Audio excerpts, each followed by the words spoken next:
are going to the laws of Shabbat, and since my neighbor asked me a question about diapers of all things, and I became a granddaddy, so I figured I gotta start going back to the great honor of taking care of little babies, which are pure neshamot. So Shabbat is not, I just want to give a disclaimer that Shabbat, the more I get it, going deep and delving back into it, it's such a sea of information. Today we wanted to talk about one of the 39 Melachot. Again, Shabbat, work doesn't mean physically lifting something. Like work, which is the same thing as lighting fire, which in the Torah clearly says is a desecration of Shabbat, and it's a capital punishment. One of the melachot that we want to talk about is the melacha of making a professional permanent knot and untying one. So that's, out of the 39, this is 2 of them we're covering tonight. So what is this melacha? And this is actually a very complicated melacha. I was just looking at my notes from Kollel from 20-some years ago. I wish I would have delved into it more because it's not such a clear-cut... but anyways, the bottom line, the Rambam, when he wants to introduce us to this, how to observe Shabbat by abstaining from making permanent knots, he says that we always need to talk about these 2 labors, kosher and matir, tying and untying together, because it's the other side, right? Anything that it's forbidden to permanently knot, it's forbidden. It's like lighting a fire on Shabbat and extinguishing it. That's also 2 of the 39, right? Mm-hmm. So, but same thing. Any knot that is forbidden to tie is forbidden on the opposite side to what? Untie. That's the next step in this whole ladder and kind of syllabus of the 39 different elements that we have to be always aware of to be considered Shomer Shabbat. So the Melachat KOSHIR hi chibur ben shneis. What is the definition of the Melacha? So the definition of the Melacha is very simple. Combining 2 different items, item A and B, through making a permanent knot. So that's the definition. That we're not allowed to do on Shabbat. And the definition of untying is separating things that were meant to be permanently tied together, right? Mm. So where did we find this in the right? Because all of this stuff is learned through the oral Torah that was passed through Moshe by God from the Mishkan, which is all these parshas that we're having in the end of Shemot. Because where did this manifestate itself in the Mishkan? Do you know where? First of all, they needed to create nets to catch the chilazon, which gave them the glorious techelet, green-blue color. And also, when they were making the curtains, they were stitching the curtains. At the bottom of it, you need to make part of the design of the fabric tapestry of sewing and weaving is to make permanent knots. That the structure of the, tapestry that they used to separate the Holy of Holies from the Holy, Kodesh to Kodesh HaKodashim, when they were weaving those most magnificent golden embroidery stuff, obviously part of the in the Mishkan they had to the weaving process they needed to make permanent knots. So therefore we are also forbidden. That is the definition of working on Shabbat, making a permanent knot, or untying it, because sometimes they didn't do it exactly, right. So they had to make it like, everything in the Beit HaMikdash had to be a perfect design. So sometimes if they mistied it, they can't readjust.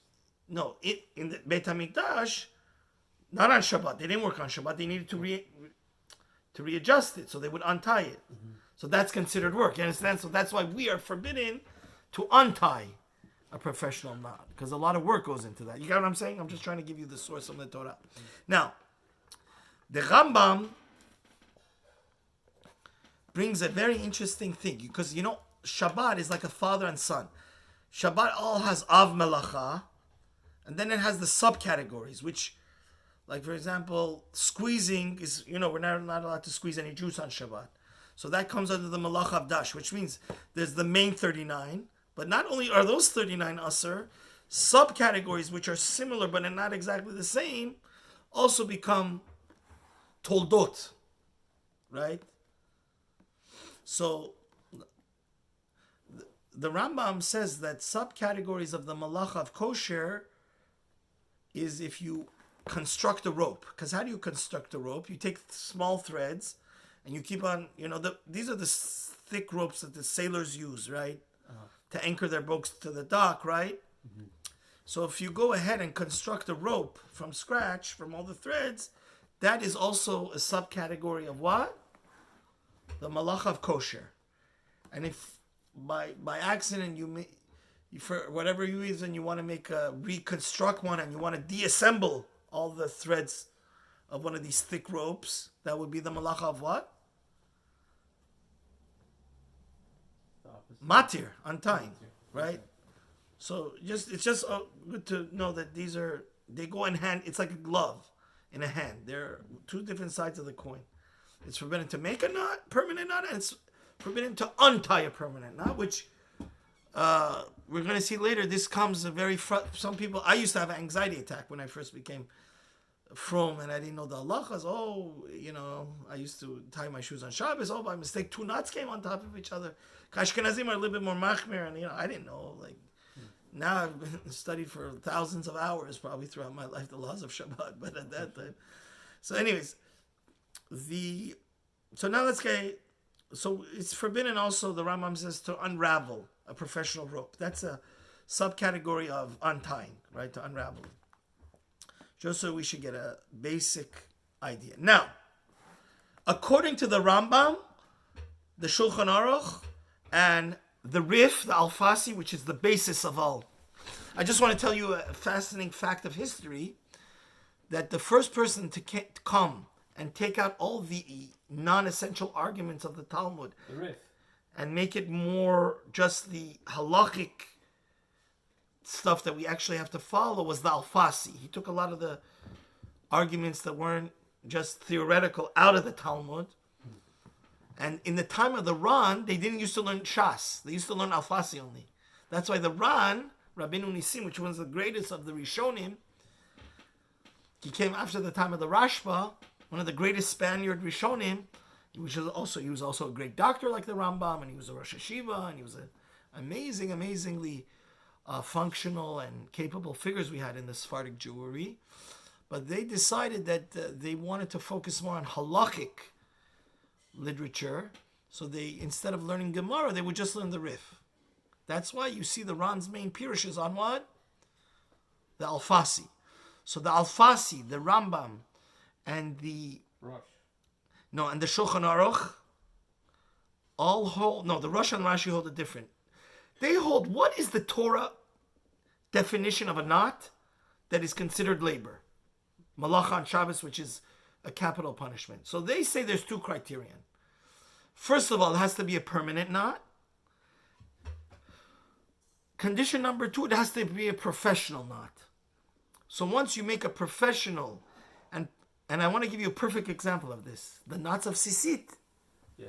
This, every Jew at his bar mitzvah, and the Kohanim, we have Kohanim here, when they bless us, they put the Sisit over their head, and one of the most precious mitzvahs we have is the mitzvah of Talit Katan, Talit Gadol, Sisit. That is a classical malacha, right? Obviously, no Jew with a sane mind would... Shabbat is not the time to tie your sisit. Because first of all, it takes a professional to tie those. Mm-hmm. Right? It's not... Regular people don't know how to do it. It's very intrinsic. And when you tie the sisit to your...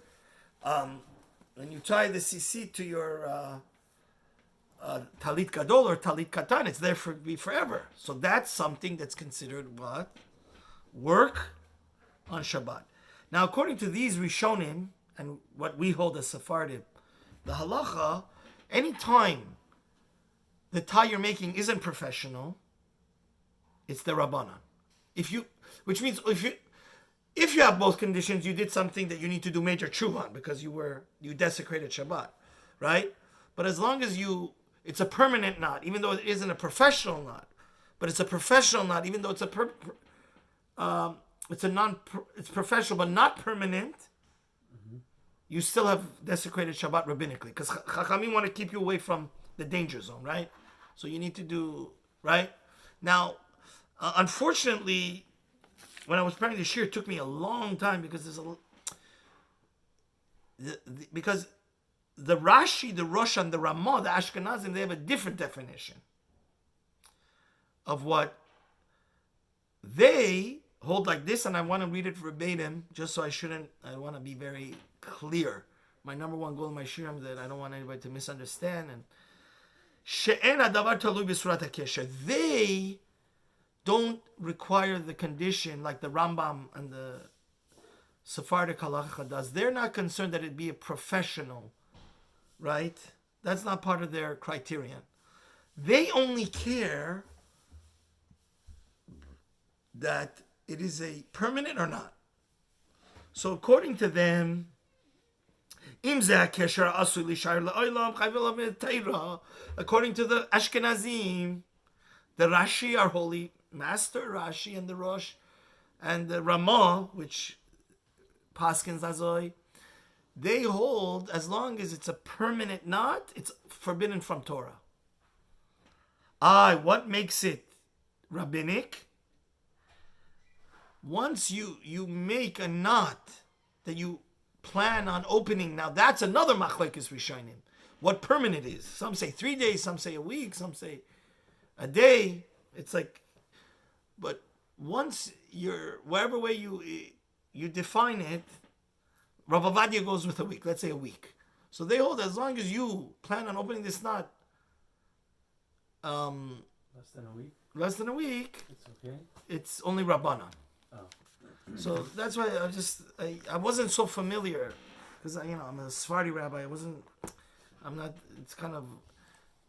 But since the sefer that we're basing the shiur on brings down the shit of the Ramah, it's Tamazai. I want to tell you a wonderful phenomenon, and that is that, like we said in the Mesad Yesharim, we have to love and respect each other, and everybody has holy minhagim, and we're all the son of one, Avram, Yitzchak, Yaakov, and nobody's holier. And I personally went to Ner Yisrael. I own a world of indebted to my Rebbeim in Ner Yisrael. That but what I'm trying to say is that Baruch Hashem, the modern authors, especially in the last 20, 30 years, when they write halachic literature, they both quote. Like even in Rav Ovadia, will say the Ashkenazim hold like this, which means it's very prestigious and honorable. Which means we Chas v'Shalom, we're not here. I can't confess that I'm a expert on Ashkenazi halacha, but a lot of the contemporary Sfaradim or Ashkenazi Sfarim, they're starting more and more to bring both. Just like the Shulchan Aruch. The Shulchan Aruch has the Shulchan Aruch, which is the Sfaradim halacha, and the Ramah in the parentheses writes what the Ashkenazim hold, right? So that itself is, by the way, a miracle. How he didn't go write his own book. He was so humble, Rav Moshe Isserlis, the Ramah, that he said, which means it comes out of amazing phenomena. Even like we said in the Ramchal, we're in Galut, but can you imagine every rabbi that wants to get smicha, every single Jew, even though you have 50 different types of Jews, minhagim, Algerian Jews, from Algiers, from Morocco, each one has his own, everyone except the Shulchan Aruch. Isn't that a modern miracle? Yeah, that's accepted the one. And then everybody refers to one place. And in his great humility, the Ramah is following the Shulchan Aruch unless his minhag is otherwise. So he can't just abandon what his, forefathers, the Rabbeinu Tam, which were great people, Rashi and the Tosfot, which give more credence to Talmud Yerushalmi. But that's what I'm just trying to bring out, that Not always in our shiurim do we mention the Ashkenazi point of view, but it's heartwarming to see that more and more, whether the author of the contemporary halachic Teshuvah is Sephardic or Ashkenazic, any vice versa, they always bring out the opinion of our other brothers. So anyways, the $1 million question here is, especially for the Ashkenazim, because that makes it or breaks it for them. Us, we have two criteria again, right? PP, permanent, and professional for us. Only makes it Asumi D'Oraita. But for the Ashkenazim, so like I said, there's a machloket. Somebody says that the definition of a permanent knot, some hold the most machmir shita is, as long as you're not planning on opening it on Shabbat, it's permanent. Which means if you're planning to tie this and you're going to open it before Shabbat is over, so that's not even Asur Midrabanan according to the, that's not considered permanent. Whatever way you want to fit it into the Ashkenazim shita. I'm sorry, it's hard for me. But like we explained before, what is according to them?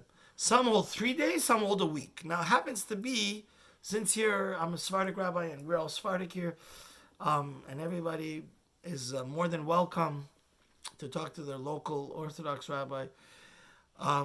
Rav Ovadia goes with the most lenient shita, and he holds that 7 days is considered what? Permanent. So any knot that you don't plan on you plan on opening within the week, which means if you tie this Shabbat, right, and you're going to open it next Friday, is that considered permanent? No. Permanent is only that you tied it this Shabbat and it's going to last till when? Next Shabbat. So, according to Rav Ovadia, it comes out any knot that you're planning on opening up, that you tie this Shabbat and you're going to open up by Friday next week. So it's not permanent. And if it's not professional, it's okay. Right? It's completely kosher, yosher. You could tie such a knot on Shabbat. And his reason is very simple. Because we Sephardic, we follow the Rambam and the Rif. And now the problem is the Shulchan Aruch actually doesn't come down, which is really one reason that I got very confused in this year is the Shulchan Aruch no way tells us he holds 1 day, 3 days, or 7 days. But Rav Ovadia is compelled to argue that afilu imhu lekaima asur rak midirabanan, right? We hold for sure, as long as it's not professional, even if you want to leave it for a week or more, it's only rabbanic, right? Because you need both of the piece, right? So he says, afilu imhu lekaima asur rak midirabanan yesh lakil. So Rav Ovadia says, since already you're not dealing with a professional knot, right? So the permanentness is only, by default, became Rabbanan, right? Because you only have one of the two conditions, criterion. So already he says we could take the more, right? Because anything that's a Rabbanan, we take the most lenient. Safek the Rabbanan, the Kulab. When endowed by Rabbanan, that's why Rav Ovadia's rationale is to go by 7. You understand? Because once the knot you're making is not professional, so it's only rabbinic, even if you want to keep it for more than a week. So he says that he argues he's compelled to paskin, come down with the most lenient shita, that as long as you open it within a week, you're fine. Now it happens to be, just to make you more confused, the Ben Ish Chai and the Kaf HaChaim, they go to the polar opposite extreme. Shekol kesher shena asui leitar beoto yom atzmo. They say as long as they paskin like the Ashkenazim, that as long as you don't plan on opening this up before Shabbat is over, that's considered permanent, and it's usher to make such a knot on Shabbat. Parenthetically, there's a very important chidah. Now the Ramah, another $1 million question, which makes this very hard. It was very hard for me prior to this year, and I really wanted to go to more the diaper and the, because also the question is can you make a permanent knot when you want to throw out your trash? One of the most common shilas, right? A lot of people, I've been already using for almost 20 years the pull string, right? It's very easy, right? You pull it, and it wraps up. But if you go, most people make a permanent knot and close it. So that's going to be the end of the next part of this year. We want to get into the practical cases, but just to let you know, that's how the Ben Ish Chai holds. Now, there is a Ramah in this. It's brought down in some poskim that they hold. It's a very big $1 million question. What's considered professional? Now, the Rambam says professional is like the sailor, right?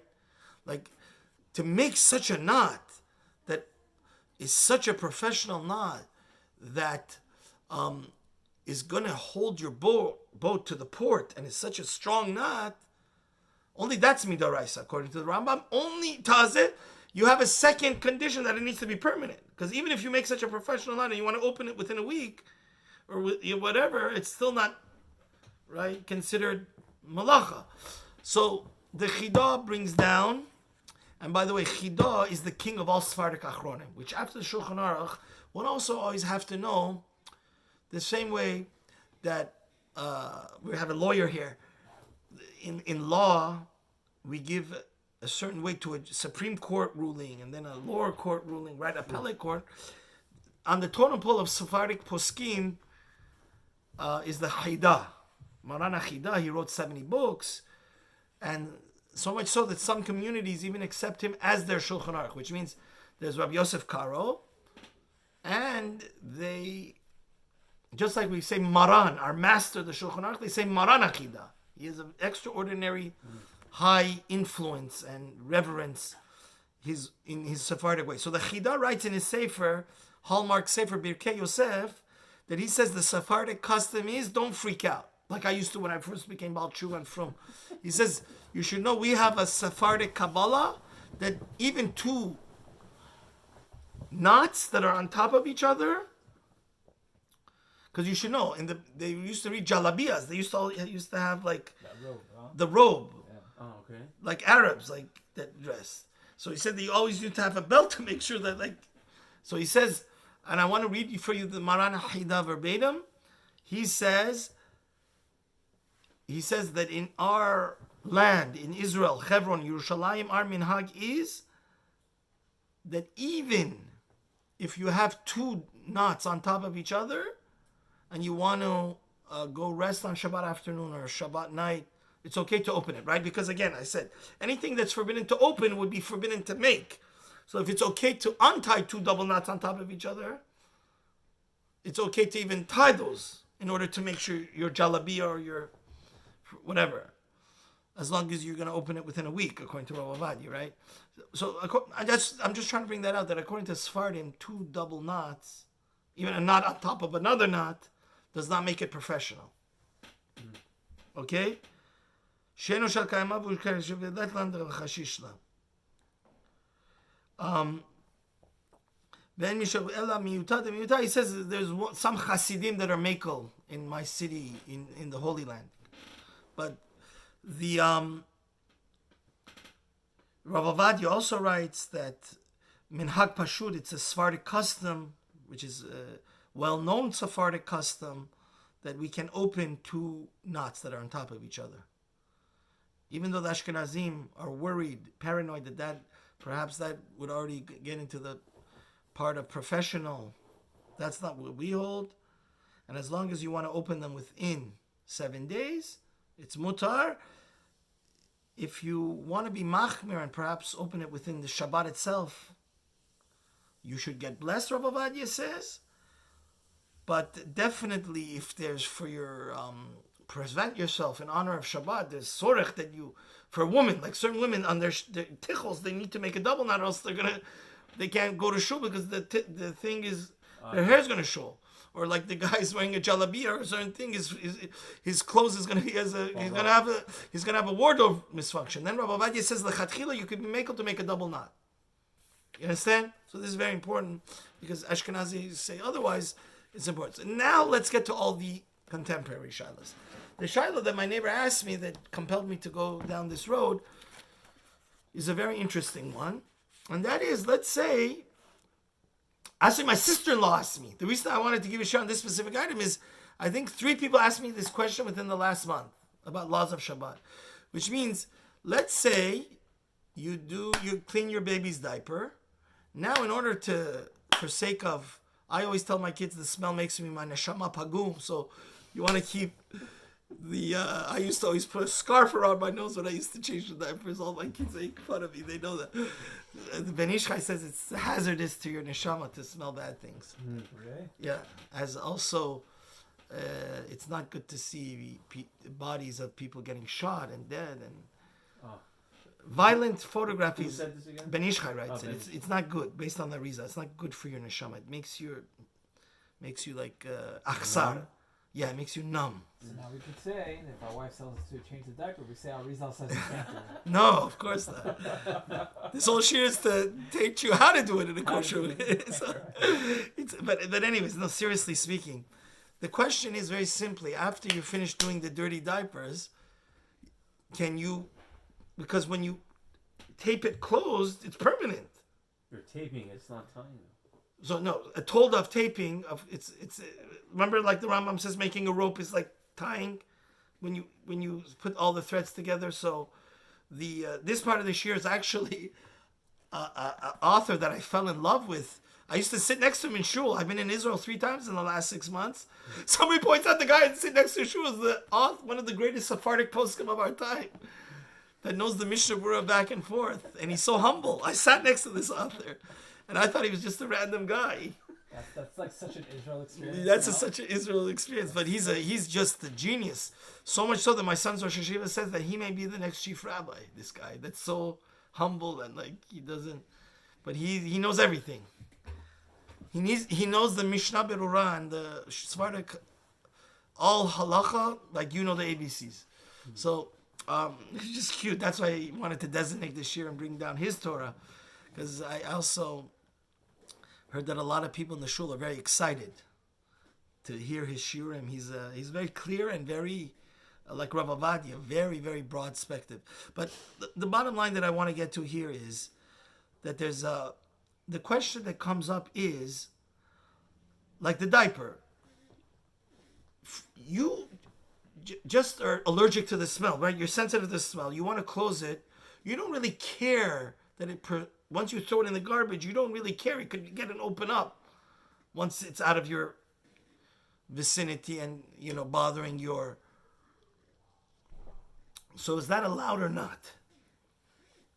So he brings a fascinating Maharal Diskin. The Maharal Diskin was the chief Chacham of Yerushalayim. He was a very choshev Ashkenazi rabbi, which we saw the Ashkenazim were very more machmer than the... They have a different understanding of how to understand the laws of tying and untying. But he says a fascinating chidush, even according to the Ashkenazim, and Kal Vachomer according to the Sfardim. He says, and he brings a raya from none other than Azazel on Yom Kippur. He says, and I'll read for you. Off the cliff. Yeah. It's hard to argue on his raya. I don't know. I didn't have that much time to go deep in the sugi. I'm not learning this full time in Koilul, but he says a fascinating chidush. He says permanent knot is only if you want it to be for 24 hours. But if you only want it for a few minutes or a few hours, after that, you're more than happy. You don't even care. You have no interest for it to be knotted anymore. Even though it technically ends up, in the end of the day, being knotted, he says it's considered in halacha temporary. Tremendous chidush. You understand? He says the way, it's very deep what he's saying. He's saying here the intention is more important than the result. You understand? Mm-hmm. You understand? So by the diapers, your intention is only for a few minutes, for a few seconds actually. You just want to think it you're going to throw it into a diaper pail or thing. So you don't. So your intent is temporary. Right. Okay. And he brings a raya from none other than Azazel. Because keep something in mind. We know all the laws of Kippur are equal to the laws of Shabbat. You know that. So one of the things we do on Yom Kippur is we tie the red string to the rock and between the horns of Azazel. So if it becomes white, we know that Hashem forgave us. Now, why are you allowed to do that? We never find that they need to open it up after we throw him off the cliff. Because there's one tied to the rock and one tied to between his horns. But he says that he says from here you see, since it's only a symbolic thing that you tie it and you throw him off. Once he's off the cliff, do you care for his tie between the red string that's between his horns to be tied? No. So he says that's his raya. It's a tremendous chidush. Nobody really holds of this, but this is. So whether it's permanent or not is dependent on your intention. Exactly. That's what the Maral. He's bringing a valid raya from none other than one of the most famous procedures we do on Yom Kippur. So he says halachically, in the world of the always great chachamim could say great things, but we also have peer review. So in the end of the day, final analysis, he says if you look at Chacham Ben Sion and HaRav Ovadia in Halichot Olam, which I looked up, and Rav Shlomo Zalman, most poskim hold that even if you just want it for a few hours or a few seconds, as long as it's permanently going to be, even though your intention is, you only benefit from it. You understand what's going on here? You only benefit from this thing being tied for a few hours or a few moments. Like Azazel, right? It's a part of the procedure of the Torah that should be not, and then you throw them away, right? So, but they say at the end of the day, if something is going to be there either for a day or 3 days or a week, whatever you see, it's forbidden to do it on Shabbat. So therefore, if the diaper is the type that it's like a tape, then it would be forbidden to fold it over and permanently do that. So same thing by tying your trash. If you're permanently going to make, at least it's also derabanan according to the Sfarim, right? If you're going to make a dead knot there and tie it and throw it away, so it's going to be like that forever. You're not going to open it within a day or 3 days or a week. Right. So it's asur to do that derabanan. So if you want to throw away your, see, I'm saying these halachot are very lamaisa. I mean, all of them are. Regarding shoes, also now you don't have a problem. By the way, you should know, because sometimes you come by mistake, you do a knot on top of a knot. So that we saw already Mefurish, the Chida says it's not a problem. Even the Chatchila, you could tie it if you, whatever your shoes in a certain way that you want it to be snug, sturdy. Yeah. And for sure to open it, if by accident it became like that, it's okay, right? As long as you open it within a week, right? But it comes out, at least midrabanan, we should be. By the way, there are poskim which were very choshev poskim, like the Tzitz Eliezer, the Rav of one of the great friends of Rav Ovadia, and the Rav of Eidach Haredus or Weiss, the Minchas Yitzchak. They say perhaps by the case of the trash can and diapers, they do go with the Maral Diskin. So just if you see anybody does it, they're not a total shaykit. They're not a Mechal Shabbos, but. The Lahalacha, we follow the Prince of Sephardi Halacha, we follow Rav Ovadia, and because especially one of the great Rishonim, the Rivash, is mashma that you should be machmer. But another case of this is, so when again throwing out your garbage, you shouldn't make a permanent knot and throw it away, because again, you are doing one of the P's. It's true, it's not professional, but it's permanent, so at least it's asur midre rabbanan, right? Or he brings another case of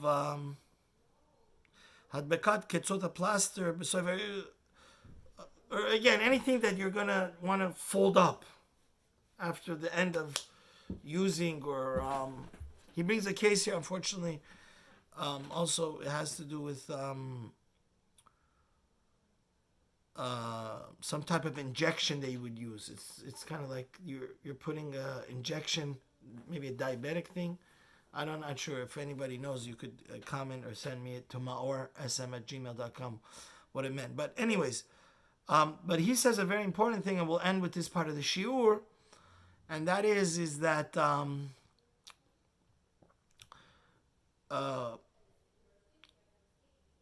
the issue over there is most of the diapers, my neighbor explained to me, are Velcro nowadays. So Velcro, good news to all those people that are sensitive like me to bad smell. Velcro is not considered a kesher at all.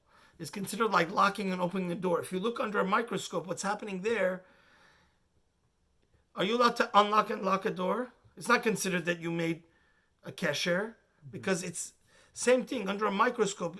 Just halachically the mechanism of Velcro shoes. So if you have Velcro shoes, remember it used to be very popular. I don't know in my day, especially younger kids. A lot of their shoes are Velcro. Yeah, of course. Yeah. So what? Let's say for I know adults that have arthritis problems. They also use Velcro shoes because it's hard for them to tie. So are you going to tell me that the Velcro? You're a lazy person. You slip your foot into the shoe. Velcro is not considered a KOSHIR at all. Because it's like unlocking and locking a door. So it comes out that that all the poskim, HaRav Ovadia, HaRav Ovadia, all the poskim concur that Velcro, if the diaper is such that it's a Velcro diaper, which most of the high quality normal diapers are of that thing, the second you finish thinking it, you Velcro close it, it's not considered, it's not even under the category of what we gave our whole shir on. It's considered like locking a door, whatever. It's a totally different mechanism. It's totally fine. I just wanted to say 1 second, psak halacha, how about tying a tie? Very nageya. Rav Moshe talks about it. So what we paskin lahalacha regarding tying a tie is very simple. That the asur la'asot b'Shabbat kesher b'aniva shovshim l'niyud david kesher shekema. If you're like me, that you permanently keep when you buy your new tie, and you permanently keep it like this.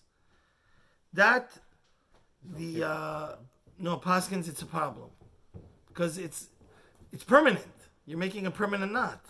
No, if you did it before during the week, you already tied the knot. No. If you that for sure. Okay. If you tied it before Shabbat, yeah.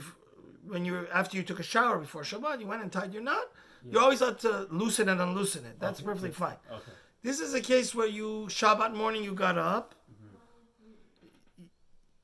And you want to tie a brand new tie. You want to tie a brand new tie on Shabbat. And you want to keep it there forever. Even that, some poskim hold it's like a bow tie. A bow tie is not considered a knot under halacha, by the way. You understand? That's why shoes are really never a problem unless you make it a deadlock tie. But a tie that when you pull it, it's just the bow tie. That's not considered a tie halachically. So a lot of people don't know that. So that's just very nageya thing. So he says, bottom line regarding neckties for men, mikol makom, adam shedarko latir, as long as you tie the tie on Shabbat, right? Again, halacha is like everything else in life. Once you get the rules of the road, then the cases easily you could get to a conclusion. So if you halachically, we Sephardim don't hold that it's a professional knot, the tie of a knot. Every man knows how to make one. You don't need to, right? So as long as you tie the tie on Shabbat morning and you're going to open it like a Rav Ovadia within a week, okay. Or if you the most machmer poskim within a day after Shabbat is done, it's okay. Even Rav Moshe holds like that, I believe, if I'm not mistaken. So mutar likshor v'latira. Hashem should help us that it's a great zechut to keep Shabbat according to halacha, and it is a very important part of the Torah that the Chazal tell us if the Jews would keep even one Shabbat according to halacha, Mashiach would come right away, and we see right now because even one two malachas and I didn't even scratch the surface. There's like dozens of other cases, but I hope we at least brought to your attention some of the good cases. Have a great Shabbat and a great week and a great day.